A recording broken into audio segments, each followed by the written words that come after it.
pinagkaiba ng Honor of Kings sa ML, kapag in-game ka, naka-on na yung mic at saka speakers mo. Hello? Ayan, diba? Ayan, pinagkaiba nun guys, alam niyo na. Sa ML kasi hindi siya naka-on lagi. Pero it can be a good thing kasi may pwede mo naman siya i-off. Oh my God! Guys, yung etong part na to, pakita ko sa inyo, dalaw tayo dito. Pwede ka mag-teleport from here Dalawa to sa there. taas? Ayan, dito guys, merong is it Overlord at saka Tyrant? Ayan, may dalawa kayong pwedeng patayin at the same time. Sa ML kasi pa isa-isa lang, di ba? Yung isa buff, yung isa tutulong sa'yo para maka-atake ng turret. Ito yata yung buff? Ayun, extra damage! At tingnan natin to. Tingnan natin kung ito nga yung sinasabi ko. Baka mapahiya ako sa inyo eh. So para kang pwede ka mag-turtle at lord at the same time. Ayun!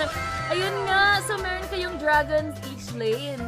The difference also of Honor of Kings and ML, yung Honor of Kings guys, sa feeling ko, based on my 10 games so far, mas mahaba din yung gameplay niya. So hindi mo kailangan mag-matchup na mag-matchup. Ay! Ay! Freaking pork chop!